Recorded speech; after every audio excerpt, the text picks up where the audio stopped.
नमस्कार, स्वागत है सी पुरवैया में। आप देख रहे हैं पुरवैया मुहिम और मैं हूं सैयद हुसैन। आज धोनी ने संन्यास लेकर सबको चौंका दिया, लेकिन अभी पुरवैया मुहिम में हम धोनी के संन्यास की बात नहीं करेंगे, बल्कि ऐसी तस्वीरें आपको दिखाएंगे जिसको देखकर आप भी चौंक जाएंगे। जी हां, कड़कड़ाती ठंड और एक तरफ कड़कड़ाती ठंड में खुले आसमान के नीचे इलाज चल रहा है, जिसके बाद सवाल यह है कि क्या बचेगी जान या जाएगी जान। दूसरी तरफ एक ऐसी भी तस्वीर आपको दिखाएंगे कि सहरसा के अस्पताल में किस तरीके से दवाइयां बांटी जा रही हैं, वो भी एक्सपायरी दवा। तो इन्हीं पर आज हम चर्चा करेंगे। आप भी जुड़ सकते हैं, आप भी अपनी राय दे सकते हैं। फोन लाइन अगले 1 घंटे ओपन रहेगी। तो चलिए शुरू करते हैं पुरवैया मुहिम।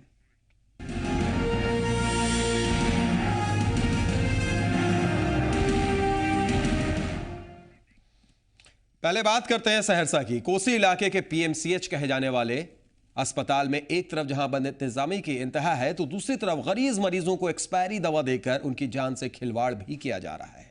आज जी मीडिया इस बेशर्म सच को बेपर्दा कर रहा है कि इस अस्पताल में कई जीवन रक्षक दवाएं एक्सपायर होने के बाद भी मरीजों को धड़ल्ले से दी जा रही हैं। देखिए ये खास रिपोर्ट।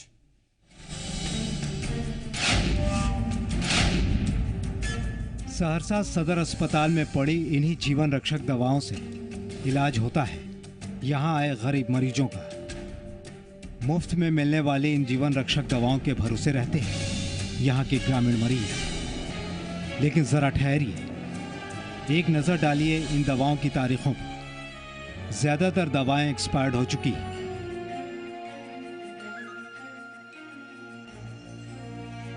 लेकिन अस्पताल में धड़ल्ले से हो रहा है इनका इस्तेमाल। अस्पताल आने वाले अधिकतर मरीज निरक्षर और गरीब होते हैं। इन्हें नहीं मालूम कि क्या होती हैं एक्सपायरी दवाएं। कौन चीज दे रहा है डॉक्टर, पता नहीं है हमको। कौन चीज दे रहा है, नहीं दे रहा है मरीज को। एक्सपायर्ड दवा है, आपने देखा नहीं? हमको मालूम नहीं, पढ़े लिखे आदमी है। ऐसे में तो मरीज की जान चली जाएगी। तो हम क्या करेंगे? डॉक्टर देर चला रहा है, मरीज के दवा नहीं मिल रहा है और दवा दे दी चले एक्सपायर दवा मिले से मरीज दर्द से परेशान है, कोई इलाज नहीं भा रहा है। एक्सपायर दवाई मिले छे तो विरोध नहीं करे छो तोरा के? कोई टेबुल पर सुने वाला नहीं है, कोई सुने वाला एना तो मरीज मर जेतो। मरीज मर जाए, बेहोश से परेशान से मरीज। तो एक्सपायर दवाई दे रहे ना तो डॉक्टर के नहीं कहे छो? डॉक्टर अभी जब छुट्टी में हमारा ड्यूटी अभी नहीं है, किसको कहेंगे? इस बाबत जब हमने प्रभारी सिविल सर्जन से सवाल किया तो उन्होंने जांच के बाद दोषियों को कड़ी सजा देने का भरोसा दिया। बात मेरी जानकारी में नहीं थी और आपको धन्यवाद जो आपने जानकारी दी। इसकी जांच पूरी तरह से हम लोग करेंगे और जो दोषी व्यक्ति हैं उनको सजा दी जाएगी। बड़ा मामला मानते हैं ना? जी हाँ, ये तो उचित नहीं है कि एक्सपायरी दवा को पेशेंट को दिया जाए। इस मामले को किस रूप से लेंगे? मरीज बड़ी गंभीरता से लेंगे और इसकी जांच करेंगे और दोषी व्यक्ति को इसकी सजा दी जाएगी। भगवान माने जाने वाले डॉक्टरों की कार्यशैली और सरकारी अस्पताल का रवैया खूसट बनियों की तरह हो गया है। जांच से लेकर दवा वितरण तक में लापरवाही ही लापरवाही। कोसी के पीएमसीएच कहे जाने वाले सदर अस्पताल में एक्सपायर दवा देकर के मरीजों की जान से खिलवाड़ की पूरी तैयारी चल रही है। हम अपने कैमरा पर्सन को कहेंगे कि तमाम नज़ारा दिखाएं यहाँ का, किस तरह से यहाँ एक्सपायरी दवा रखी हुई है। स्टॉक है, या दवाओं का स्टॉक है यहाँ पर और लगभग तमाम दवाएं हैं यहाँ जो हैं वो एक्सपायर हैं। यही दवाएं मरीजों को दी जानी है। आप समझ सकते हैं कि जब ये दवाएं मरीजों को दी जाएंगी तो मरीजों का क्या हाल होगा।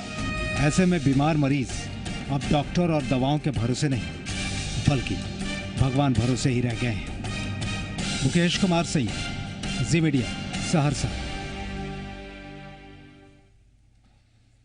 तो एक तस्वीर आपने सहरसा की देख ली जहां पर एक्सपायरी दवा दी जा रही है, धड़ल्ले से दी जा रही है। अब सोचिए इससे मरीज की जान बचेगी या जाएगी। एक और तस्वीर हम आपको दिखाएंगे, लेकिन उससे पहले दो खास मेहमान हमारे साथ मौजूद हैं, उनसे आपका तारुफ करा देते हैं, थोड़ी सी चर्चा कर लेते हैं, फिर वो भी तस्वीर आपको दिखाएंगे जो चौंका देगी। और आप भी जुड़ सकते हैं हमारे साथ। अगले 1 घंटे फोन लाइन ओपन है, नंबर स्क्रीन पर फ्लैश कर रहे हैं। हमारे साथ इस वक्त स्टूडियो में सत्ता पक्ष से डॉक्टर सुनील कुमार सिंह मौजूद हैं। बहुत बहुत स्वागत सुनील जी आपका, आप जेडीयू नेता हैं।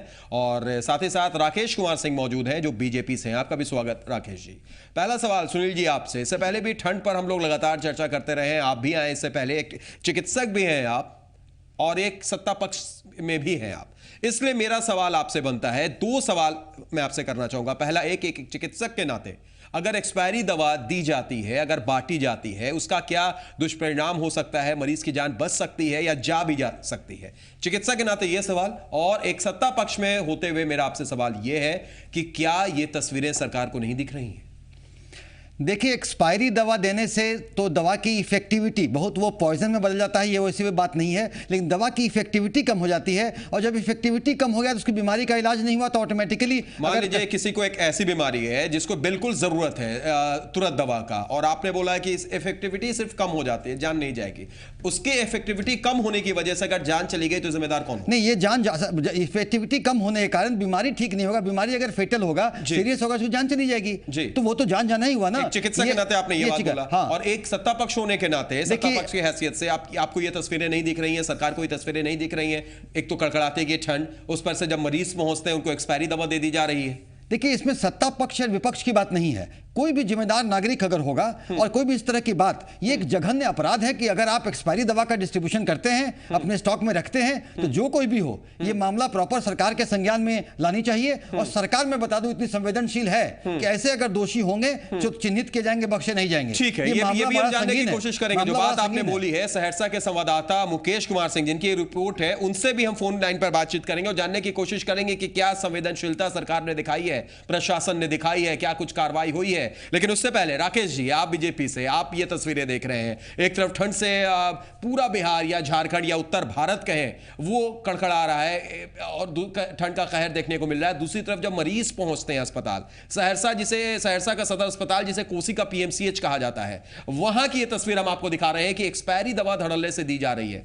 डॉक्टर साहब कह रहे हैं, डॉक्टर साहब भी हैं और सत्ता पक्ष से भी हैं, कह रहे हैं कि जान तो नहीं जाएगी लेकिन इफेक्टिविटी कम हो सकती है। राकेश जी, देखिए, डॉक्टर साहब सरकारी दल में हैं, अब ये यहाँ पर किस नाते बता रहे हैं हम तो नहीं कह सकते जी। डॉक्टर के नाते आपने पूछा तो उनका बयान तो विरोधाभासी हमको समझ में आया, क्योंकि अगर ये डॉक्टर हैं और इनके क्लिनिक से अगर कोई एक्सपायरी दवा इनके मरीज को दी जाएगी तो कहाँ तक शोभेगा, ये तो खुद बता सकते हैं। जहाँ तक सरकार की बात है तो ये पक्ष रख रहे हैं, तो सरकार जो है सो बिल्कुल आप देख लीजिए कि संवेदनहीन हो गई है, और ये कठजीवी सरकार है, उसको किसी भी तरीके से कोई असर उसके कान पर जू तक नहीं रेंग रहा है। और आज विपक्ष जो है हल्ला करते करते आदरणीय सुशील मोदी, नंदकिशोर जी और मंगल जी, कई नेता ने दवाई घोटाले के मामले पर हम लोग इतना सरकार को घेरा है, लेकिन आज तक इनके कान पर जू तक नहीं रेंगा।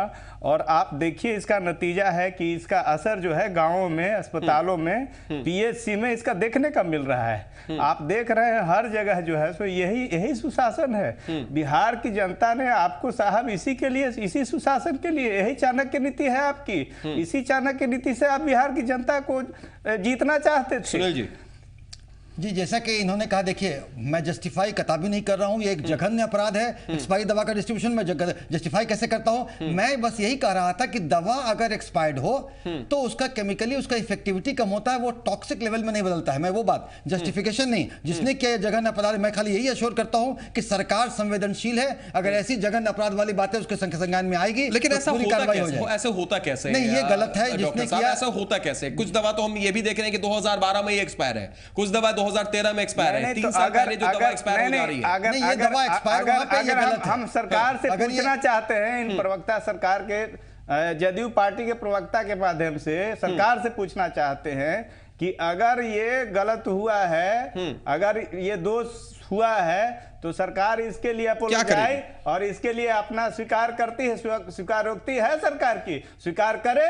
और हम चाहते हैं, भारतीय जनता पार्टी मांग करती है कि कम से कम स्वीकार करे कि हाँ हमारे तरफ से ये गलती हुई है। सुनील जी, देखिए, ये राजनीति के लिए राजनीति नहीं करना है। मैंने ये कहा सरकार संवेदनशील सरकार है, ऐसा अपराध किया गया, सरकार के संज्ञान में आएगी, निश्चित कार्रवाई की जाएगी। 2013 में ये दवा दोषी बख्शे नहीं जाएंगे। ये दवा 2013 में एक्सपायर है, यानी अब फरवरी 2015 में तकरीबन 2 साल हो जाएंगे। 2 साल पहले दवा एक्सपायर हो चुकी है और अभी भी वहां पर मौजूद है। कौन इसके लिए जिम्मेदार है, कौन इसके लिए दोषी है? क्या सरकार सरकार का कोई नुमाइंदा जाकर देखता नहीं है या उनको दवा नहीं मिली? अगर उसके बाद आज तक दवा नहीं मिली तो फिर क्यों सप्लाई की जा रही है? मैं आपको अश्योर करता हूं कि सरकार संवेदनशील है। ये बातें इस बात पर पूरी तह तक जाई जाएगी और जो दोषी उनको चिन्हित करके दंडित किए जाएंगे। ये जस्टिफाई नहीं कि प्राइवेट क्लिनिक हो, सरकारी क्लिनिक हो, कहीं भी अगर एक्सपायर्ड दवा दी जाती है तो ये बहुत ही जघन्य अपराध है। इसमें राकेश जी, ऐसा क्यों होता है कि जब मीडिया दिखाती है, जब हम ये तस्वीरें दिखाते हैं, तब सरकार जागती है, सरकार कहती है कार्रवाई होगी, जांच होगी, उसके बाद फिर दोषियों पर सख्त कार्रवाई की जाएगी, बड़े बड़े बयान आते हैं, लेकिन क्या सिर्फ ये आई वॉश है? मीडिया जब दिखाती है, जब खबरें दिखती हैं, छपती हैं, तभी क्यों कार्रवाई की बात की जाती है? राकेश जी, देखिए, सरकार का इकबाल तो चला गया साहब। जितने दिनों बीजेपी सरकार में थी, सुशील जी थे और सारे हमारे नेता थे, वहाँ पार्टी में मंत्री थे, पार्टी के लोग सरकार में मंत्री थे। जितने दिनों तक भाजपा ने साथ में काम किया, वो इकबाल से काम हुआ, हनक से काम हुआ और उतने दिन तक बिहार में सुशासन दिखा। जो ही भाजपा ने, उस समय हम हनक से काम लेते थे, उस समय जो है इनके गिदड़ भभकी से कोई नहीं डरता था। बीजेपी के सारे मंत्री अपने इकबाल से काम किया करते थे और जनता में ये साबित हो गया था कि भारतीय जनता पार्टी के इकबाल से सरकार चल रही है, जदयू के इकबाल से थोड़ी सरकार चल रही है। चलिए, हम राजनीति नहीं कर रहे हैं, लेकिन सवाल यहाँ पर जरूर खड़ा कर रहे हैं। तस्वीरें हम बार बार दिखा रहे हैं अपने दर्शकों को। आप देखिए कि कैसे जो मैन्युफैक्चर डेट है वो 3/2011 है, एक्सपायरी डेट 2/2013 है और ये दवाएं धड़ल्ले से दी जा रही हैं। इसमें इंजेक्शंस भी हैं, इसमें कुछ सिरप्स भी हैं, इसमें कुछ टॉनिक्स भी हैं। राकेश जी ने अपनी प्रतिक्रिया दी, सुनील जी हमारे साथ मौजूद हैं जो सत्ता पक्ष से भी हैं, डॉक्टर भी हैं।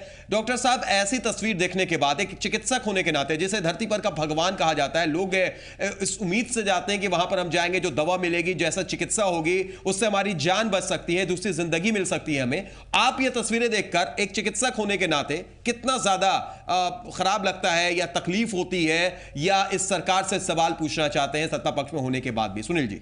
सैयद जी, जैसे कि हमने पहले भी कहा कि ये तो एक ये माफ़ी के काबिल ये नहीं है, ये अपराध है अगर वो डिस्ट्रीब्यूट करना। मगर मैं ये भी बता दूं कि इतना भी ग्रिम पिक्चर सरकारी अस्पतालों में नहीं है। सरकारी अस्पतालों में आज के डेट में ज्यादातर सरकारी अस्पतालों में एसेंशियल ड्रग्स, जो 112 एसेंशियल ड्रग्स हैं, और ये मेडिकल कॉलेज में 172 बिहार के अगर बड़े अस्पतालों की बात करें सुनील जी, उसमें से एक सहरसा है।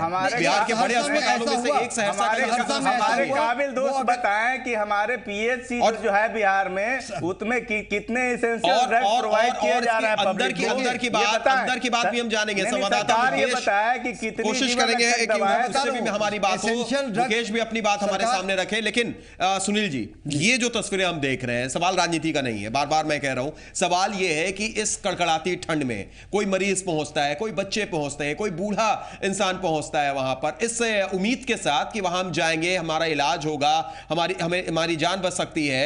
उसके बाद अगर उसे इस तरीके की दवाई दे दी जाती है, क्या ये अच्छा है? देखिए, इंसानियत के नाते छोड़ दीजिए राजनीति, छोड़ दीजिए सियासी बातें। देखिए, सहरसा में जो दिखाया गया, मैंने कहा ना कि इस पर सरकार संवेदनशील है। ये अगर सरकार के संज्ञान में आएगी तो दोषी बख्शे नहीं जाएंगे। लेकिन ऐसा भी ये आइसोलेटेड केस होगा। ज्यादातर पीएचसी में, ज्यादातर सरकारी अस्पतालों में ज्यादातर एसेंशियल ड्रग्स अवेलेबल हैं। बीच में थोड़े दिन की किल्लत आई थी, वो जब BMSSL का मामला चल रहा था, मगर वो भी सरकार की प्रायोरिटी थी कि भ्रष्टाचार के मामले में सरकार का जीरो टॉलरेंस। इसमें भी आप अपनी पीठ थपथपाइए। फिलहाल एक दर्शक हमारे साथ मधुबनी से जुड़ गए हैं, प्रमोद हैं। स्वागत है प्रमोद जी, क्या कहेंगे इन तस्वीरों को देखने के बाद और सत्ता पक्ष की दलील सुनने के बाद? जी सर, हम सुनील जी से, डॉक्टर सुनील जी से हम एक क्वेश्चन पूछना चाहते हैं। बिल्कुल पूछिए, सुन रहे हैं वो। ये तो खैर एक्सपायरी दवा की मामला है। जिस अस्पताल में एक्सपायरी दवा नहीं हो, PHC जैसे हम लोग के यहाँ प्रखंड स्तर पर है जी, वहाँ एक्सपायरी दवा नहीं होती, फिर भी वो दवाई मरीज पर असर नहीं करता है। तो हम पूछना चाहते हैं इनसे कि इस दवाई में सरकार का पैसा खर्च होता है या फ्री में कहीं से आता है? जी, देखिए, आपने बड़ा ही अपना जवाब सुन लीजिए, अपना जवाब सुन लीजिए प्रमोद जी। सुनील जी जवाब दे रहे हैं। प्रमोद जी, आपने बड़ा ही अहम सवाल उठाया है कि ये दवाई इफेक्टिव है कि नहीं। तो मैं बता दूं कि दवाई ज्यादातर केस में इफेक्टिव है। जो थोड़े बहुत अगर मामला संज्ञान में आए थे दवा घोटाले में, तो बड़े से बड़े लोगों को भी चिन्हित करके दंडित किया गया। लेकिन अब ज्यादातर केसेस में अगर दवा इफेक्टिव नहीं है, अगर हमारा सिस्टम काम नहीं कर रहा है, तो आप लोगों का इतना विश्वास है कि आप लोग सरकारी अस्पतालों के जो मरीजों की संख्या का इजाफा हुआ है, जो हमारा वहां पे आंकड़े कहते हैं। ठीक है, एक काबिल तारीफ है कि आप अपने डिफेंड करेंगे, आप सत्ता पक्ष से, लेकिन जो तस्वीरें हैं वो बयां करती है। राकेश जी की मुस्कुराहट बहुत कुछ कहती है। हम दोबारा लौटेंगे आपके पास, लेकिन उससे पहले एक दर्शक पटना से मनीष हमारे साथ जुड़ गए हैं। स्वागत है मनीष, क्या कहेंगे आप इन तस्वीरों को देखकर? हाँ श्रीमान, मैं ये जदयू के जो डॉक्टर सुनील सर हैं उनसे बोलना चाहता हूँ कि सहरसा में कुछ दिन पहले भी दवाइयाँ यूं ही बगल में फेंक दिया गया था जी, और वो दवाई उसका पिक्चर जो है हिंदुस्तान में जागरण में भी छपा था जी, इसका कोई रिकॉर्ड मेंशन नहीं किया गया था। यहाँ बार बार ऐसा होता है जी, एरिया में। ये तो यही है, इससे भी ज्यादा जो और इंटीरियर है जहाँ पर छोटे छोटे और एरिया है वहाँ पर होता है, इनकी यहाँ चेकिंग नहीं होती, कभी हॉस्पिटल की चेकअप नहीं होता। लीजिए मनीष जी का जवाब दीजिए। बार बार होता है, हम तो सहरसा की तस्वीर दिखा रहे हैं और हमें भी याद है जिस जो जिक्र कर रहे हैं। बिल्कुल मनीष, बिल्कुल। और क्वेश्चन करना चाहता हूँ, बीइंग अ डॉक्टर, ये बात तो जी है, ये कह दिया आपने कि उसकी एफिकेसी कम हो जाती है जी, लेकिन उसका एंटीबायोटिक में जो आपने फोटो दिखा रहे हैं वो एंटीबायोटिक है जी। एंटीबायोटिक अगर रिएक्शन का संख्या ज्यादा बढ़ जाता है जी, कई गुना ज्यादा रिएक्शन। चलिए, बिल्कुल सही कहा मनीष आपने कि सिर्फ इफेक्टिविटी की बात नहीं है, जान जाने तक की भी जोखिम इसमें है। बहुत बहुत शुक्रिया मनीष जुड़ने के लिए और अपनी बात रखने के लिए। तो सुनील जी आपने सुन लिया, लेकिन आपसे हम प्रतिक्रिया लें, राकेश जी से हम प्रतिक्रिया लें, उससे पहले हम सहरसा चलते हैं। संवाददाता मुकेश हमारे साथ इस वक्त फोन लाइन पर मौजूद है। मुकेश, क्या कुछ अपडेट है इसमें? क्योंकि सुनील जी कह रहे हैं कि भाई ये तस्वीर तो बेहद चौंकाने वाली है, माफी मांगने लायक ये तस्वीर है, लेकिन फिर भी सरकार संवेदनशील है, कड़ी प्रतिक्रिया ये दे रहे हैं, कह रहे हैं कि कड़ी से कड़ी कार्रवाई भी होगी। क्या उम्मीद करें हम मुकेश? और उम्मीद के साथ साथ आपसे हम ये भी जानना चाहेंगे अभी क्या अपडेट है। आपने जब ये खबर देखी, जब आप वहां पर सीएस से आपने बात की होगी, क्या कुछ उन्होंने दलील दी? उनकी भी दलील जरा सुन लें हम। सैयद, सबसे पहले तो कई तरह के घोटाले होते हैं, लेकिन यह मामला जो है उन घोटालों से इतर है और बिल्कुल जो है लोगों की जिंदगी से जुड़ा हुआ मसला है यह। तो निश्चित रूप से गंभीर मामला है, हमने सीएस से बात करनी चाहिए, लेकिन सीएस छुट्टी पर है और प्रभारी जो है सीएस, उनसे हमारी बातचीत हुई और उन्होंने गंभीरता से बात लेने की बात करी, हमसे जांच कराएंगे और दोषियों को कठोर दंड देने की भी बात करी। लेकिन मैं आपको बता दूं, आप भी जो है गहरा अनुभव रखते हैं तमाम मामले में, किस तरह से सरकार जांच करती है और किस तरह से जांच रिपोर्ट का खुलासा होता है, कितना लंबा वक्त लगता है। मैं तो कहूंगा कि जांच होती ही नहीं है, जांच की सिर्फ बात करी जाती है। बिल्कुल सही कहा आपने, आई वॉश होता है जांच के नाम पर मुकेश। लेकिन हम आपसे ये भी जानना चाहेंगे कि जब आपने ये खबर, जब आपने ये चीज वहां पर देखा, किसी प्रशासनिक अधिकारी को बताया, तो क्या उसके बाद ये दवा बंटने का सिलसिला रुका, दवा बंटने का सिलसिला थमा? चिकित्सकों को आपने बताया कि भाई 2013 की दवा जो एक्सपायरी हो चुकी है, 2 साल हो चुका है, वो दवा आप बांट रहे हैं, जान जा सकती है किसी की, कोई जोखिम हो सकता है, तो क्या रोका गया वो अभी बंटना या अभी भी बंट रहा है?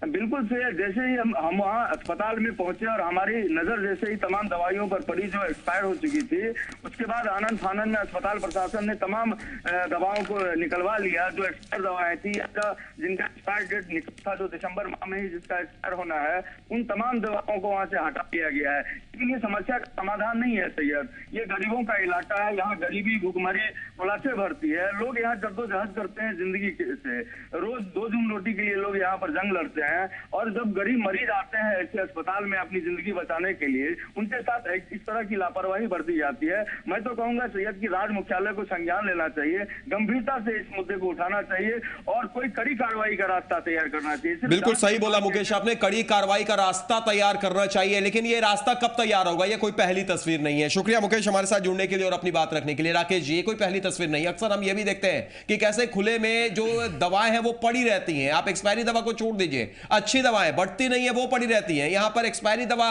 बांटी जा रही है। 2 इस तरीके की तस्वीरें देखने को मिलती हैं। क्या करती है सरकार? कहां गई संवेदनशीलता? देखिए, हमारे काबिल पैनलिस्ट दोस्त सुनील भाई जो हैं, इन्होंने दोनों पक्ष रखा, अपना डॉक्टर होने का भी धर्म निभा रहे हैं और पार्टी के नेता होने का भी धर्म निभा रहे हैं, तो ये इनका पक्ष है। मैं कहना चाहता हूँ कुछ दिन पहले जो दवा घोटाले की जांच हुई, सरकार के द्वारा कराई गई, उसमें जो दोषी पाए गए उन पर आज तक सरकार ने क्या कार्रवाई की, नंबर 1। दूसरा, सरकार के तरफ से कार्रवाई की जो है सूचना वो सार्वजनिक की गई कि नहीं? चूंकि हम देख पा रहे हैं, भारतीय जनता पार्टी देखती है कि बराबर जदयू पार्टी के प्रवक्ता के द्वारा इस विषय पर जो है सो अपना सफाई दिया जाता है। सरकार क्यों नहीं सफाई देती कि हमने कितने लोगों पर कार्रवाई किया दवा घोटाले में? नंबर 2, जहां तक बात है तो हम जनता ये जानना चाहती है कि आपने जो कार्रवाई किया वो सरकार बताए, प्रवक्ता क्यों बताते हैं जेडीयू के? दूसरी चीज है, ये जो कह रहे हैं डॉक्टर साहब, हम जहां तक देख रहे हैं बिहार में जितने भी प्राथमिक स्वास्थ्य केंद्र है, जैसा कि अभी फोन आया आपके कॉलर का, लोग देख रहे हैं इस चीज को। तो जितने भी प्राथमिक स्वास्थ्य केंद्र है, आप पटना की बात छोड़ दीजिए और सहरसा की बात छोड़ दीजिए, हम गांव की और पीएचसी अतिरिक्त प्राथमिक स्वास्थ्य केंद्र की बात करते हैं, वहां कितनी जीवन रक्षक दवाएं स्टॉक में है, कितने टेबल है, कितने कुर्सियां हैं, संसाधन कितने हैं, ये इनके पास इस बात का सुनील जी कोई जवाब है क्या? जी एकदम है जी। मैं बता दूं कि ये सब इनसी सब बातों का हम लोग मॉनिटरिंग करने के लिए, क्योंकि हम लोग सरकार इतने 112 तरह की इंडोर दवाइयां और करीब 33 तरह की आउटडोर दवाइयां पूरे पीएचसी तरफ में, मेडिकल कॉलेज में कुछ और ज्यादा हैं, ये एसेंशियल ड्रग्स वहां पे अवेलेबल कराए गए हैं। तो इनको मॉनिटरिंग करने के लिए संजीवनी नामक एक सॉफ्टवेयर बना है, वो हमारा बिहार सरकार नहीं बनाया है। कौन मॉनिटरिंग कर रहा है? जब संवाददाता हमारे जाते हैं, वो देखते हैं, जब बताते हैं तो वो दवा बंटना रुकता है, वो सिलसिला थमता है। कहां कोई सरकारी नुमाइंदा, कहां कोई अधिकारी वहां पहुंचता है? ये तो बड़ी अच्छी बात है। वहां से जब उन्होंने जब गया तो वो रुक करके फिर आपको मैं आश्वस्त करता हूं कार्रवाई भी होगी, क्योंकि वो संजीवनी सॉफ्टवेयर से उसमें जब मरीज दिखाता है वहां पे, तो उसे एक यूनिक आईडी नंबर मिलता है और उस पर टाइम मिलता है कि पेशेंट कब गया, ताकि डॉक्टर ने देखा कि देखा उसमें मालूम होना। अगर दवाई उन्हें मिलती है तो कितनी दवा मिली सब उसमें अंकित होता है। वेबसाइट में कोई जाके देख सकता है दवा किसको मिला, ताकि इससे कंटीन्यूअस फ्लो। तो क्या 2013 से वेबसाइट अपडेट नहीं है? नहीं, वो अभी बना है संजीव सॉफ्टवेयर 2014 में इसका डेवलपमेंट है। अच्छा, लेकिन इस वजह से वो 2013 अभी भी वहां पर नहीं, बांटी जा रही है। वो मैं नहीं जानता कि एग्जैक्टली क्या हुआ। मैं इतना श्योर करता हूं कि अगर एक्सपायरी दवा अगर मिला है तो मैं बार-बार कहता हूं कि दोषी बक्से नहीं जाएंगे। कोशिश करेंगे, उम्मीद करेंगे, लेकिन जो पिछला रिकॉर्ड बताता है कैसे जांच आई वॉश की तरफ जाती है, सुनील जी बिल्कुल सच कह रहा हूं कि उम्मीद कहीं ना कहीं टूट जाती है। बहरहाल फिर भी सकारात्मक सोच है, टूटने का काम नहीं करें हम लोग, बहुत रोबस्ट बिल्कुल वही हम कह रहे हैं कि सकारात्मक सोच रखनी चाहिए। बहरहाल एक छोटे से ब्रेक के लिए हम रुकेंगे, चर्चा हमारी लगातार जारी रहेगी, आप भी जुड़िए और अपनी राय दीजिए। और ब्रेक के उस पार एक और तस्वीर आपको दिखाएंगे जो झकझोर कर रख देगी आपको, कैसे इस कड़कड़ाती ठंड में खुले आसमान के नीचे हो रहा है इलाज। कहां? एक छोटे से ब्रेक के बाद।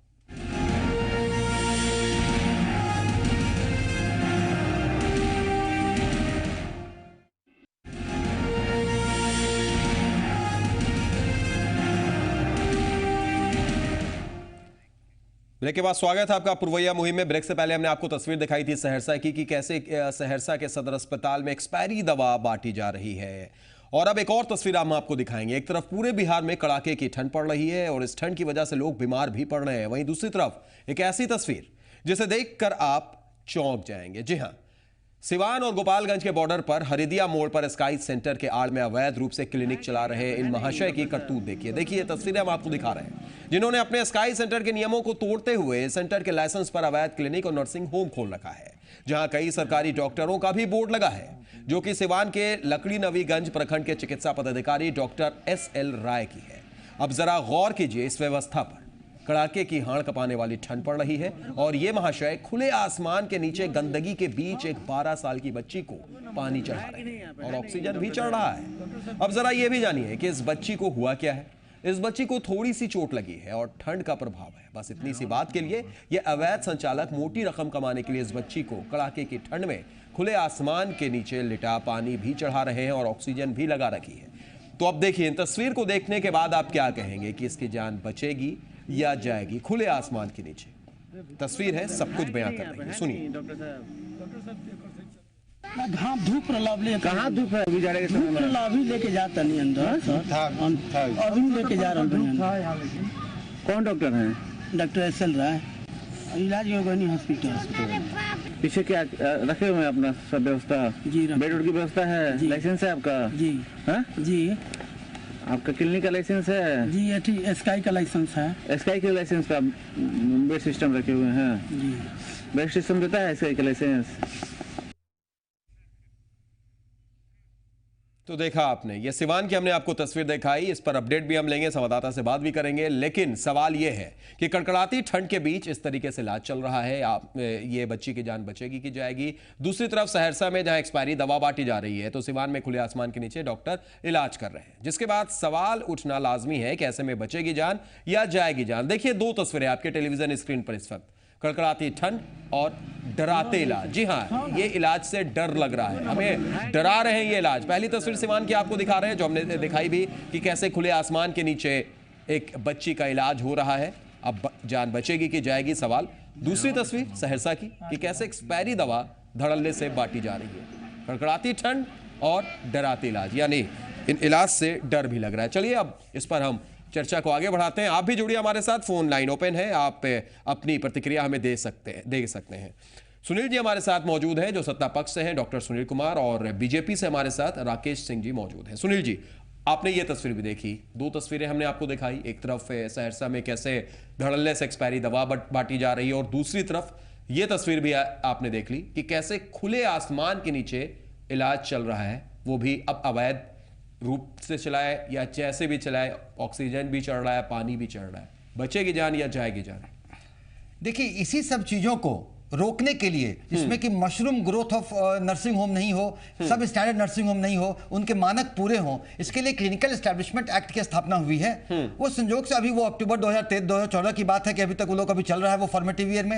एक बार जब रजिस्ट्रेशन कितना सब्ज बाग दिखाएंगे? सब्ज बाग की बात नहीं है। देखिए, हमारा हेल्थ सेक्टर को स्टडी करने की जरूरत है। दो फेज में बांटे। जब जदयू सरकार हमारी आई, उसके पहले हेल्थ सेक्टर की हालत थी, हम उसको कुछ कह नहीं सकते, टिप्पणी करना उचित नहीं समझते। उससे पहले जो हेल्थ सेक्टर की हालत थी, आप जिसके तरफ इशारा कर रहे हैं, फिर तो वो आप ही के साथ। अगर आप राजनीति कीजिएगा, सियासत कीजिएगा, तो फिर खुद सुनील जी कहीं ना कहीं आप उसके पावर में फंस। मैं हेल्थ सेक्टर की बात करूं, ये पहले रिफॉर्म हुए, उसके बाद जब उसमें पेशेंट का फेथ आया, पेशेंट की संख्या बढ़ी, डॉक्टरों का अटेंडेंस हुआ, दवाइयां मिली। अब हमारा health sector second generation reforms attendance बढ़ने से किस बात का अटेंडेंस ये बढ़ रहा है? एक तरफ अटेंडेंस बढ़ रहा है, दूसरी तरफ आप खुले आसमान के नीचे मरीज जा रहे हैं, वहां इलाज करा रहे हैं, एक्सपायरी दवा दी जा रही है। तो हम ये अटेंडेंस बढ़ाकर अपनी पीठ थपथपाएं या इन मरीजों की जान बचाने के लिए कुछ कोशिश करें, कुछ प्रयास करें? ये फर्स्ट जनरेशन रिफॉर्म्स थे। अब हमारा health sector second generation reforms में एंटर कर रहा है, जिसमें कि दवा का मॉनिटरिंग, वो नर्सिंग होम अच्छे हों, उसके लिए क्लिनिकल एस्टैब्लिशमेंट एक्ट की स्थापना हो गई है। उसके तहत सारे इस तरह के जितने भी डायग्नोस्टिक लैब्स हैं, क्लिनिकल नर्सिंग होम है, हॉस्पिटल्स हैं, माफ कीजिएगा सुनील जी, माफ कीजिएगा, ये जो बात है आप कह रहे हैं, निश्चित तौर पर एक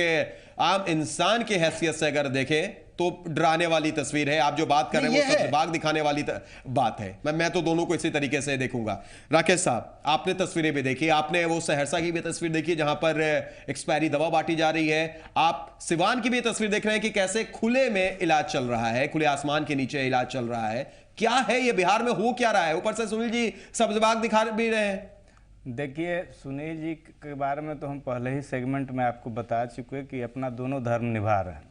दूसरी बात यह है कि सरकार किस तरह से काम कर रही है, आप उसका आईना बन के लोगों को दिखा रहे हैं, ये बहुत अच्छी बात है। लेकिन इन पर सुनवाई हो तब ना। हमने कहा कि ये कटजीवी सरकार है, और कटजीवी न मारे मरता है। बीजेपी भी आवाज उठा सकती है सुनवाई के लिए। आप विपक्ष में है, मजबूत विपक्ष के तौर पर आप बिहार में हैं, आप आवाज उठाइए। तो आवाज उठा तो हम विधानसभा में तो पार्टी आवाज उठा ही रही है। विधानसभा में तो खैर कार्रवाई ही नहीं हुई, तो बात ही अलग है। आप देख लीजिए कि जहां तक सरकार आवाज उठाई कि हंगामा किया, वो भी जनता जानती है। हाँ ठीक है, हंगामा अगर काम हमारी मांग नहीं सुनिएगा तो हम आपको गलत काम नहीं न करने देंगे। अगर विधानसभा में जो जन सरोकार के मुद्दे हैं, विपक्ष अगर उठाती है उस चीज को, उस पर आप बहस के लिए तैयार नहीं होते, तो हम आपका काम पैसे, जनता के पैसों को हम ऐसे ही चलने दें। खैर चलिए, वो अलग बात है। बात जो अभी चर्चा चल रही है, जो तस्वीरें हम आपको दिखा रहे हैं, जहां तक डॉक्टर साहब का भी बात आई अभी यहाँ पर, तो ये डॉक्टर साहब और सरकार बताए ना ये कि अभी जो गाँव में अतिरिक्त प्राथमिक स्वास्थ्य केंद्र है, उनका कितना अपना भवन है। अगर कोई महिला प्रसव के लिए वहां जाती है तो वहां कोई डॉक्टर उनको एंटरटेन करते हैं कि नहीं? दूसरी चीज, वहां कितने जीवन रक्षक दवाएं दी जाती है। आप यहाँ बैठ के जो है सो आंकड़ा प्रस्तुत कर देते हैं। हम लोग रोज गांव में घूमने वाले लोग हैं, हम लोग का रोज फेसबुक और ट्विटर पर आप देखिएगा कि गांव में रहते हैं, और गांव तब तो आप लोग कभी कभी बुलाते हैं इसलिए आते हैं। तो आप देख लीजिए कि स्वास्थ्य जो है, जब हम लोग जदयू भाजपा की सरकार थी तो ज्यादातर समय में स्वास्थ्य भाजपा के पास रही। तो भाजपा के साथ रही थी, भाजपा ने दिखा दिया था। लेकिन भाजपा के पास स्वास्थ्य रहते हुए भी नीतीश कुमार का बयान हमें आज भी याद है, आपको भी याद होगा कि किस तरीके से वो कहते थे कि जो संख्या है, जो अटेंडेंस है, जो कुछ देर पहले आप भी बोल रहे थे सुनील जी, अब आप बीजेपी पर मैं कह रहा हूं, करीब भाजपा से अलग होने के बाद जो हमारी उपलब्धि है, छोटी उपलब्धि जान लें आप कि ऑर्गन ट्रांसप्लांटेशन एक्ट अधिसूचित हुआ, जिसके तहत भाजपा से अलग होने के बाद की बात है। भाजपा से अलग होने के बाद कृपया यहाँ पे 2 मेडिकल कॉलेज पावापुरी और बेतिया 2 नए खोले गए। सारे मेडिकल कॉलेज में सीट्स की बढ़ोतरी हुई। मेरी बारी है, आप कंक्लूड करने दीजिए, आप जवाब दीजिएगा। आपको समय अलग होने के बाद समय मिलेगा। अभी जो पेड़ के नीचे आपका अतिरिक्त प्राथमिक स्वास्थ्य केंद्र चल रहा है, उस पर जब मौजूद सवाल आए हैं, बात समझ लीजिए। स्काई सेंटर नहीं, प्राथमिक स्वास्थ्य केंद्र भी अतिरिक्त, कई ऐसे प्राथमिक स्वास्थ्य केंद्र नहीं, प्राथमिक स्वास्थ्य केंद्र नहीं, अतिरिक्त प्राथमिक स्वास्थ्य केंद्र के भवन नहीं रहने से 80% जगह किराए पर और बिल्कुल नहीं है के बराबर है, तो वहां पेड़े के नीचे चलता है। इसमें नई बात क्या है? इसमें कोई नई बात थोड़ी है। अगर सबसे अच्छा कोई अगर बिल्डिंग आपको मिलेगा तो वहां पे वहां का पिया वहां का क्यों उपलब्धियां गिना रहे आप? इस तस्वीर पर बात कीजिए ना। मेरा आपसे ठीक सवाल, आपसे सही सवाल, आपसे यही सवाल है। चलिए हम आप ही की बात मानते हैं। तस्वीर इलीगल वहां पे संचालन हो रहा है। हाँ। इस पर कार्रवाई होनी चाहिए और क्लिनिकल एस्टैब्लिशमेंट एक्ट अगर ठीक है, लेकिन सुनील जी हम आप ही की बात मानते हैं। आपने कहा कि भाई ये अस्पताल की हालत बिहार में बदली है, अटेंडेंस बढ़ा है, लोग ज्यादा से ज्यादा तादाद में भर्ती हो रहे हैं, इलाज उनका हो रहा है, लेकिन क्या मजबूरी है उन मरीजों की? सिवान जैसे शहर की तस्वीर हम आपको दिखा रहे हैं, किसी गांव के अति पिछड़े जगह की तस्वीर नहीं दिखा रहे। क्या ऐसी मजबूरी है कि अस्पताल की तरफ ना जाकर ये खुले आसमान के नीचे इलाज कराने को मजबूर है? कुछ तो ऐसी वजह रही होगी। देखिए, अब हमारी यहाँ जनता बिहार की भोली भाली जनता है। किसी के विश्वास में ऐसे अगर कोई इलीगल नर्सिंग होम चलते हैं जो गलत है, उस पर कार्रवाई होनी चाहिए और उसी कार्रवाई को सुचारू करने के लिए क्लिनिकल एस्टैब्लिशमेंट एक्ट। जनता भोली भाली है, लेकिन सरकार क्या भोली भाली नहीं है? अगर सरकार भोली भाली नहीं है तो क्यों नहीं है ऐसी चीजों पर सख्त कार्रवाई की जाती है? निश्चित सख्त कार्रवाई होगी। इसलिए हमने कहा क्लिनिकल एस्टैब्लिशमेंट एक्ट अगर सही मायने में लागू हो जाएगा तो मशरूम ग्रोथ ऑफ सब स्टैंडर्ड हॉस्पिटल। राकेश जी, जनता भोली भाली है इसलिए बहकावे में आकर चली जाती है इन जगहों पर। अब बातें ये हो गई, अब थोड़ी राजनीति की बातें हो जाए। चूंकि ये सरकार, हमने कहा ना कि कटजीवियों की सरकार है और ठेकेदारों की सरकार है, दलालों की सरकार है, मैं और क्या कहूं। भारतीय जनता पार्टी सीधे तौर पर यह चार्ज फ्रेम कर रही है कि इन सब लोगों की सरकार चल रही है, और जब ये सब लोग सरकार चला रहे हैं तो जन सरोकार के मुद्दे और उनको फायदा कैसे होगा? दूसरी चीज है, आपने सुना होगा नीतीश कुमार जी का बयान। अब यहाँ कौन मुख्यमंत्री है, कौन सरकार चला रहा है, इसमें यही विरोधाभासी है। तो जो स्वास्थ्य मंत्री हैं, स्वास्थ्य मंत्री इतने ओल्ड एज के हैं, उनकी बातें अब सेक्रेटरी उठाते हैं, रखते हैं, उनकी बातों को मानते हैं, किन पर कार्रवाई करते हैं, यहाँ विरोधाभास है। तो आखिर कौन सी कार्रवाई भाई, कौन सी कार्रवाई साहब? आप कब करिएगा कार्रवाई? जब जनता आपको कान पकड़ के उठा देगी तब कार्रवाई कीजिएगा। देखिए, अब इस पर तो मैं ज्यादातर बातों का जवाब तो दूंगा नहीं, क्योंकि ये भटकाव का मामला है, वो अपनी राजनीति अपना है। लेकिन हमारे स्वास्थ्य मंत्री जी जो कि इतने एफिशिएंट और अच्छे इंसान हैं, क्या उनको ये तस्वीर नहीं दिख रही? अगर वो एफिशिएंट हैं, वो संवेदनशील हैं, तो क्या सहरसा की तस्वीर या सिवान की तस्वीर उन तक अभी तक नहीं पहुंची? मैं आपका धन्यवाद करता हूं कि आपने ऐसी मामला उठाया है। सरकार, हमने कहा ना, संज्ञान में आएगी और निश्चित मुकेश जी जो हमारे सहरसा के संवाददाता है वही कुछ दिन बाद आपको। ठीक है, चलिए हम सहरसा की आपने बात की, हम सहरसा के सिविल सर्जन साहब से बात करते हैं। आपको जुड़े हुए हैं, स्वागत है आपका। आपसे हम एक सवाल करना चाहेंगे। शायद आपने ये तस्वीरें देखी होंगी सहरसा सदर अस्पताल में, कैसे एक्सपायरी दवा 2013 में जो दवा एक्सपायर, जो 2012 में दवा एक्सपायर हो गई है, वो धड़ल्ले से बांटी जा रही है। क्यों, क्या एक्सक्यूज है आपके पास? सहरसा अस्पताल में कोई भी एक्सपायरी दवा नहीं बांटी जाती है सर। हम तस्वीरें दिखा रहे हैं सर, हम तस्वीरें दिखा रहे हैं। वो आप अगर इस वक्त आप टीवी खोलिएगा जी पुरवैया तो आपको वो तस्वीरें दिख जाएंगी सर। ये वो जिसके बारे में लोग बोल रहे हैं ना जी, वो 12-14 लिखा हुआ एक्सपायरी उसका। 12-14 का मतलब हुआ सर इतनी भी कमजोर हमारी आंख नहीं हुई है, वो देख रहे हैं। 2013 वो लिखी हुई है। हम एक बार फिर आपको दिखा रहे हैं। 2013 मैन्युफैक्चर 3/2011 है सर। आप देखिए, आप खुद देखिए, आप लगता है कि अभी तक आप वाकिफ नहीं है। अब ये जनता, पूरे बिहार झारखंड की जनता, पूरे देश की जनता इस वक्त सुन रही है आपका बयान सिविल सर्जन साहब। देखिए, हमको जो जानकारी दी गई है जी, नहीं तो आपको जानकारी लगता है कि सही नहीं पहुंचाई गई है?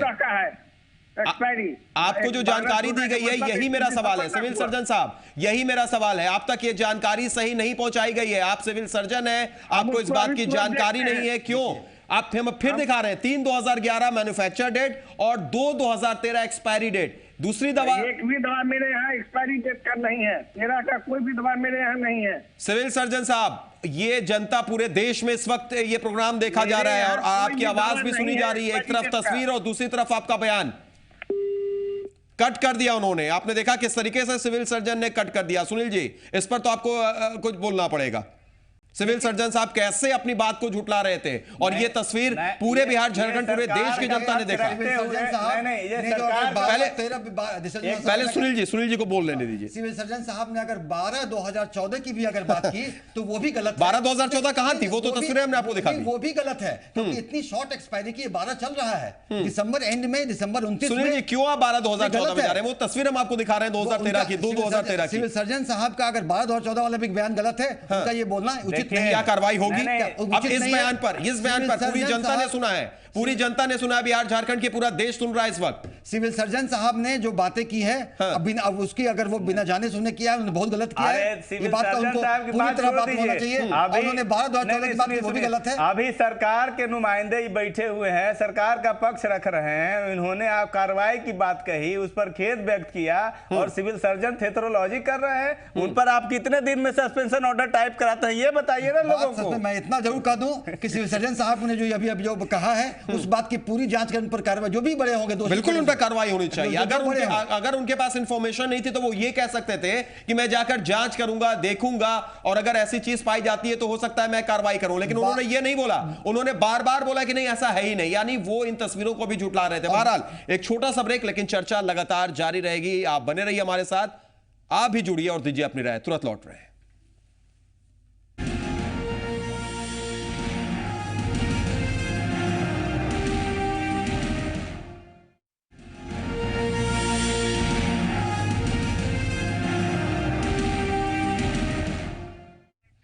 ब्रेक के बाद स्वागत है। पुरवैया मुहिम में हम लगातार बात कर रहे हैं। दो तस्वीरें हमने आपको दिखाई थी ब्रेक से पहले, एक सहरसा की जहां पर किस तरीके से एक्सपायरी दवा बांटी जा रही है, और दूसरी तस्वीर सिवान की थी जो खुले में इलाज चल रहा है। ये दो तस्वीरें, और लगातार इस पर चर्चा चल रही है। दो खास मेहमान स्टूडियो में हमारे साथ मौजूद हैं। डॉक्टर सुनील कुमार जेडीयू की तरफ से मौजूद हैं, राकेश सिंह जी मौजूद हैं बीजेपी की तरफ से। लेकिन उससे पहले एक दर्शक हमारे साथ शेखपुरा से फोन लाइन पर जुड़ गए हैं। स्वागत है, अपना नाम बताइए।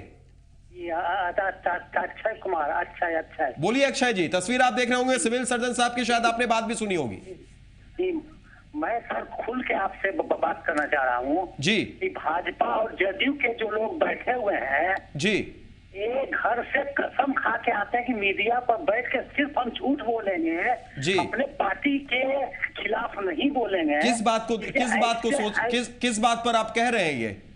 ये जो मामला जो आप जो बोल रहे हैं सर, दवाई वाला मामला, हाँ, इसमें मेरा कहना कि कोई भी दल के लोग जो आते हैं मीडिया में, वो सिर्फ अपने पार्टी के समस्या को ढकने के लिए आते हैं। मतलब सच्चाई ये लोग टीवी पर बोलने का इनमें हिम्मत नहीं है। चलिए, हिम्मत नहीं है, स्वीकार करने की हिम्मत नहीं है। शुक्रिया, ये आपकी अपनी पर्सनल बात है, आपके अपना पर्सनल राय है। शुक्रिया अपने साझा करने के लिए हमारे साथ। एक और दर्शक हमारे रेगुलर कॉलर दरभंगा से राजेश यादव जुड़ गए हैं। स्वागत है राजेश जी, आज क्या कहेंगे आप? नमस्कार सर। नमस्कार राजेश जी, बोलिए। सर ये जो अपना माजी सरकार है ना, यही एक्सपायर वाले है। अभी तो दवाई एक्सपायर हुआ है, अभी कुछ दिन के बाद माजी सरकार एक्सपायर होने वाले है सर। चलिए, शुक्रिया जुड़ने के लिए, अपनी राय देने के लिए। सुनील जी, जनता का सवाल अपनी जगह, उनकी अपनी भावना रहती है, वो प्रकट आ जाती है, लगभग वो हमेशा इस तरीके की बातें करते हैं बहरहाल। लेकिन सबसे बड़ा सवाल, ब्रेक से पहले सिविल सर्जन साहब जुड़ते हैं, जिनको आप कह रहे थे कि उनको देखना चाहिए, उनको एक्शन लेना चाहिए, उनको कड़ी कार्रवाई करनी चाहिए, लेकिन उन्होंने क्या कहा वो भी आपने सुन लिया, कैसे झुटलाया, यहां तक कि उन्होंने फोन कट कर दिया हमारा। अब उनके खिलाफ क्या कोई कार्रवाई होगी? आप इस मंच से इस बात का आश्वासन देंगे? हम माने, क्योंकि फॉलो अप जी पुरवैया जरूर करेगा इस खबर की। अब देखिए जदयू सरकार संवेदनशील सरकार है, किसी व्यक्ति विशेष के खिलाफ कार्रवाई की व्यक्ति विशेष की बात नहीं है। यहाँ पर कितने लोगों, कितने हजारों लोगों की जिंदगी का मामला जुड़ा हुआ है। ये व्यक्ति विशेष की बात नहीं है। ये सहरसा सदर अस्पताल, कोसी का पीएमसीएच कहा जाता है, इसको व्यक्ति विशेष मत कहिए। पूरे मामले में जो भी दोषी होंगे, जो भी दोषी पाए जाएंगे, बड़े हो, क्या आपको ऐसा नहीं लगता कि सिविल सर्जन साहब ने जिस तरीके से फोन पर बात की वो एक गैर जिम्मेदाराना था, उसकी निंदा करनी चाहिए हमें? देखिए सिविल साहब ने जैसे फोन पे बातें की, इससे एक पता चलता है कि उन्हें संदर्भ का पता नहीं था, उन्हें वस्तुस्थिति का ज्ञान नहीं था। ये तो पता चलता है। वो ये बोल सकते थे कि उन्हें पता नहीं है, वो तो बिल्कुल झुटला रहे थे साफ। तस्वीरों को का ज्ञान न रहने के लिए जवाबदेह कौन है? कौन रिस्पांसिबिलिटी ऑफिसर कौन है इसके लिए? पदाधिकारी कौन है? जो भी दोषी होंगे, बड़े से बड़े अफसर, किसी व्यक्ति के सामने तो साबित हो रहा है। बताइए सुनील जी हमें, सिविल सर्जन देख लीजिए कि 2014 की बात बता रहे हैं। बिल्कुल सिविल सर्जन की अगर बात की जाए इन सारी चीजों के लिए सबसे पहली नजर उन्हीं पर पड़ती है, वही कार्रवाई करते हैं, उनकी जिम्मेदारी होती है जाकर देखें। लेकिन जब वही इस तरीके का बयान देंगे तो फिर क्या समझा जाए? सवाल ये है। नहीं, ठीक बात है। देखिए, वो वहां पे अभी केवल उनका एक एक्सेप्ट पे, एक स्टेप पे किसी को प्रीजज करना उचित नहीं होगा, मगर ये बात तो सच्चाई है कि अगर उनके डिस्ट्रिक्ट में अगर ऐसा हुआ और उनके एक्सपायरी दवा बटी गई तो उन्हें पूरा संज्ञान होना चाहिए, पूरा संज्ञान होना चाहिए था। नहीं था तो वो हमसे पूछ सकते थे, हमसे जान सकते थे, लेकिन उन्होंने ये नहीं करके सीधे झुटलाने की कोशिश की। राकेश जी, हम आपके पास आ रहे हैं, उससे पहले समस्तीपुर से एक दर्शक सुबोध हमारे साथ फोन लाइन पर जुड़ गए हैं। स्वागत है सुबोध जी, क्या कहेंगे आप? सरोज मेरा नाम हुआ सर। अच्छा, माफ कीजिएगा सरोज जी, बोलिए। हाँ, मैं आपका रेगुलर कॉलर भी हूँ, बराबर मैं आपसे गुफ्तगू करता रहता हूँ। अच्छा, शुक्रिया सरोज जी, बिल्कुल बताइए अपनी बात। हॉस्पिटल के बारे में सर, तो स्थिति ये है कि जुलाई अगस्त के महीने में एक परिवार नियोजन शिविर लगा हुआ था, उसमें हम गए थे जी। तो हॉस्पिटल में कोई पता ही नहीं चला शिविर में कौन, मतलब बाद में नंबर पर बात किए सिविल सर्जन से, बोले हम तो मीटिंग में है। फिर पटना का जो टोल फ्री ये नंबर था कंप्लेन का, वहाँ किए तो बोले कि अच्छा ठीक है हम बात करते हैं सिविल सर्जन से। लेकिन हम लौट के चले आए, लेकिन वहाँ पर कोई ये आपको जिला स्तरीय अस्पताल की व्यवस्था है। बिल्कुल सरोज जी, हम समझ सकते हैं और आपके दर्द को हम समझ सकते हैं, क्योंकि ये जो तस्वीरें हम देखते हैं, समस्तीपुर की बात की जाए, कहीं की बात की जाए, इसमें कोई दो राय नहीं है। ऐसी जो बात आप बता रहे हैं, शुक्रिया जुड़ने के लिए और अपनी बात साझा करने के लिए। एक और दर्शक हमारे साथ जुड़े हुए हैं, स्वागत है आपका। कहां से बोल रहे हैं, क्या नाम है? अभिराम झा गुड्डू, समस्तीपुर से ही बोल रहा हूँ। जी बोलिए झा जी। सैयद साहब, मैं अभी आपका रेगुलर कॉलर हूँ और मैं आपको एक बात बताना चाहता हूँ कि बिहार में क्या सरकार नाम की कोई चीज आपको लगती है जी? जब आप कोई चीज उठाते हैं, जैसे कल आपने उठाया ठंड से सिकुड़ते हुए लोगों का मामला, तब सरकार के लोगों को बात सूझती है। अभी डॉक्टर साहब बैठ करके बोल रहे हैं, अभी आपका वो जो सिविल सर्जन वहाँ का कैसे बात कर रहा है, कोई अकाउंटेबिलिटी है इन लोगों के पास में कि नहीं है? ये शर्म की तरह कुछ बोलते हैं। बड़ी अच्छी बात आपने कही झा जी, बहुत बड़ी बात आपने एक छोटे से अल्फाज में, छोटे से शब्द में बहुत बड़ी बात कही। शुक्रिया जुड़ने के लिए। राकेश जी, कोई अकाउंटेबिलिटी है किसी की? देखिए, आपने जो दिखाया है विजुअल, उससे तो एकदम बिल्कुल ये आईने की तरह आपने आईना भी दिखाया और ये साफ है, एकदम क्लियर। इसमें अब कोई शको शुबा की गुंजाइश ही नहीं है कि ये वहां के सिविल सर्जन ही इसके लिए दोषी है। और ये तो खैर जल्दबाजी हो गया, हम इस मंच से ये फैसला नहीं कर सकते, ये नहीं कह सकते हैं, हम जजमेंट पास नहीं कर सकते हैं, लेकिन सवाल तो आप सुन लीजिए इस बात को। चूंकि आप थोड़ा समय दीजिए तब डिफाइन किया जा सके बात को, एक लाइन में नहीं क्या कहा जा सकता ना। बोलिए। जहां तक आपने ये मौजूद सवाल ये लेके आए हैं, आप पूरा सिटेशन है, पूरा तर्क है आपके पास, पूरा सबूत है, आप यूं ही नहीं लेके आए हैं। अगर ये सबूत सही नहीं है तो आप गलत हैं। अगर ये सबूत सही है तो तस्वीर होती है, तस्वीर क्या तो शायद झूठ नहीं होती है। ठीक है, मैं उसी पर आ रहा हूं। अगर ये सबूत सही है तो सरकार गलत है, वहां के कारिंदे गलत है, वहां के पदाधिकारी गलत हैं। आपने जब उनको फोन मिलाया, उसके बाद से उनका जो थोथी दलील हमने सुना, वो कह रहे थे 2012 का, ये हो रहा है 2014। तो साहब 2014 में 2012 की एक्सपायरी दवाई दी जाती है, तो उन पर कितने दिनों में कार्रवाई करेगी सरकार? हम ये तो सवाल मेरा सुनील जी से। नंबर 1 नहीं दूसरा, और सिर्फ मेरा नहीं, ये जनता भी पूछना चाह रही है कि अकाउंटेबिलिटी क्या है इस सरकार की। हाँ, नहीं फिर पूरे मामला पर जल्दी कार्रवाई होगी और जल्दी आएगा। मुकेश जी आपको फॉलो अप एक्शन देंगे सहरसा से कि कार्रवाई हुई पूरे मामले पर। हम ये उम्मीद करें, आप पूरा उम्मीद करें। और एक सवाल जनता का था, उसका जवाब तो आपको देना पड़ेगा कि सरकार की अकाउंटेबिलिटी क्या है। बड़ा गंभीर सवाल था ये। देखिए, झा जी ने बड़ी अच्छी बात की कि अकाउंटेबिलिटी होना चाहिए। इस अकाउंटेबिलिटी होना चाहिए, इसी के लिए हमने कहा कि सेकंड जनरेशन रिफॉर्म्स में हम लोग जा रहे हैं हेल्थ सेक्टर में, उसमें अकाउंटेबिलिटी को अहम मुद्दा बनाया गया। सुनील जी आज ऐसा हो गया, ये सबसे बड़ी बात तो ये है, 10 साल लगभग होने को आए सरकार को, 8.5-9 साल हो चुके हैं। आखिर ऐसा क्या हो गया कि आज एक जनता सवाल कर रही है कि अकाउंटेबिलिटी क्या है इस सरकार की? क्या कहां पर ये ऐसी बात हो गई? क्या ये इन तस्वीरों की वजह से, इस पर कोई रोक नहीं होने की वजह से, कोई कार्रवाई नहीं होने की वजह से? ये तो सिर्फ वानगी है, ऐसी हजारों तस्वीरें अक्सर हम देखते रहते हैं। ये सब हम लोग रिफॉर्म्स के सेकंड जनरेशन रिफॉर्म्स में हैं, ये सारी चीज पे कंट्रोल किया जाएगा कुछ समय में। सारी चीज में सिस्टम पे मैंने कहा ना, जैसे संजीवनी सॉफ्टवेयर से हम लोग मॉनिटरिंग करेंगे दवाई किसको मिला। क्या ये जो बात बोल रहे हैं सुनील जी, क्या ये सब जवाब नहीं दिखा रहे? इस रूप में दे देता हूं। देखिए कुछ दिन पहले अभी रिस्पॉन्सिबिलिटी और अकाउंटेबिलिटी की बात कर रहे हैं, यहाँ कुछ नहीं है साहब, बिल्कुल ये घोर मट्ठा का सरकार चल रहा है। या कुछ रहे तब ना, कोई रिस्पॉन्सिबिलिटी आदमी लेने के लिए तैयार तो हो।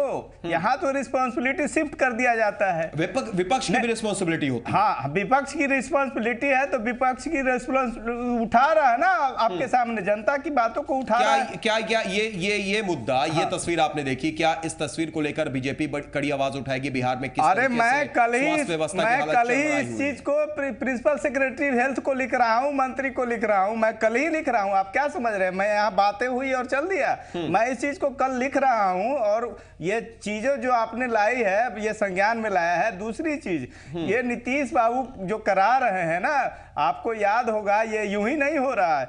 उन दिनों नीतीश बाबू कहा करते थे, आपको याद है कि खलक खुदा का मुल्क बादशाह का, हुक्म शहर कोतवाल का, बा मुलाजा होशियार कि मिस्टर टर्न अराउंड पधार रहे हैं। वो लालू यादव के लिए कहा करते थे। आज दोनों गलबहिया कर रहे हैं। कौन सी चीज ये जनता को दिखाना चाहते, कौन सा विकास दिखाना चाहते? कभी हम और चर्चा भी कर सकते हैं। नहीं, चर्चा इसलिए हम कर रहे हैं, अलग चर्चा का आपका लैंग्वेज आपका फ्लैक्चुएट कर रहा है, आप डेविएशन में जा रहे हैं, आप गलत रास्ते पर जा रहे हैं, फिर आप अकाउंटेबल कैसे हो सकते हैं? जिस तरीके से राकेश जी ने कहा कि एक विपक्ष में, एक मजबूत विपक्ष में बैठने के नाते गंडामन हो गया। आपने कहा कोई कार्रवाई की साहब, अब तक कोई कार्रवाई नहीं कर रहे हैं। कल ही जाकर स्वास्थ्य सचिव से ये सारी बातें रखेंगे। क्या सत्ता पक्ष के नाते, जेडीयू के प्रवक्ता होने के नाते आपसे उम्मीद की जाए? देखिए ऐसा है कि भाजपा आज तक कंस्ट्रक्टिव पॉलिटिक्स तो कम ही करती है। अब ये कह रहे हैं वो करेंगे, नहीं जानते क्या करेंगे। आप क्या करेंगे? आप दूसरे को छोड़िए, भाजपा हमको नहीं मतलब है। विधानसभा में आप क्या करेंगे? विधानसभा शीतकालीन सत्र अब नहीं है, सत्र खत्म हो चुका है। विधानसभा में एक एक दिन क्या स्वास्थ्य मंत्री तक जेडीयू लोगों की जान ले रही है, वो कंस्ट्रक्टिव पॉलिटिक्स है, वो डिस्ट्रक्टिव नहीं है। चलिए बहरहाल एक दर्शक हमारे साथ जुड़े हुए जमशेदपुर से मोहिद्दीन है। स्वागत है मोहिद्दीन साहब, बोलिए। मोहिद्दीन साहब राय दीजिए अपनी, सुन रहे हैं हम। जी जी बोलिए, सुन रहे हैं, आपके पास पहुंच रही है हम तक। तो जी ये मैं पहले कुछ नहीं, दोनों नेता जो बैठे हुए हैं आपके जदयू के प्रवक्ता साहब हैं जी, तो बस उन पे मुझको एक दो शेर याद आते हैं, वही कह के मैं खामोश हो जाऊंगा। जी, जानो दिल भी मुंतजिर, आंखों को तेरा इंतजार, दर्द में डूबा हुआ बेचैन गहरा इंतजार। ठीक है, हम तो वादों पर यकीन लाए थे इतना जानकर, हमको बख्शा है किसी ने उम्र भर का इंतजार। ये लोग देखेंगे, कार्रवाई करेंगे, इनकी शासन चले जाएगी, दूसरी शासन आएगी, तो ये तसल्ली देते। आप सब कुछ दिखा रहे हैं। बहुत खूब मोइनुद्दीन साहब, आपने जो बातें कही, जो आपने जी जो जुमले आपने कहे, इसका जवाब जरूर हम लेना चाहेंगे सुनील जी से। वक्त की भी हमारे पास कमी है। शुक्रिया मोइनुद्दीन साहब जुड़ने के लिए। मोइनुद्दीन साहब आपने बड़ी अच्छी बातें कही। मैं तो पहले बता दूं कि मैं जदयू का प्रवक्ता नहीं है, कार्यकर्ता हूं, छोटा सा कार्यकर्ता हूं। और जदयू सरकार में इतनी आस्था, इतना विश्वास रखें कि इतनी संवेदनशील सरकार है कि आपके आज भी विश्वास रखें कि जो भी मामला संज्ञान में आता है वो आप करें। आप इस मामले को देखकर हम ये उम्मीद करें, आखिरी सवाल बस मेरा है कि आप इस बात को ऊपर तक ले जाएंगे, स्वास्थ्य मंत्री कुछ कार्रवाई करेंगे? मैं आश्वस्त करता हूं सैयद जी साहब कि मैं इस बात को मैं आपको पूरे स्वास्थ्य के आला अधिकारी, स्वास्थ्य मंत्री के संज्ञान में लाऊंगा। फॉलो अप करेगा, इसलिए मैं बोल एकदम। और मुकेश जी जो सहरसा के संवाददाता हैं वो आप तक फॉलो अप में लाके देंगे कि क्या क्या हुआ इस पर। एक बड़ा ही गंभीर विषय है, जनता जुड़ा हुआ विषय है और ये हम लोग सबका उम्मीद करेंगे और लगातार फॉलो अप भी करेंगे। अंतिम प्रतिक्रिया राकेश जी, समय की प्रतिक्रिया यही है हमारी कि ये सरकार संवेदनहीन सरकार है, कठजीवी सरकार है। जन सरोकार से कोई मुद्दा नहीं, कोई मरता है तो मरे, कोई कुछ करता है तो करे, किसी बात के लेके कोई चिंता नहीं। चलिए, लेकिन फिर भी हम उम्मीद जरूर रखेंगे, हम सकारात्मक सोच के साथ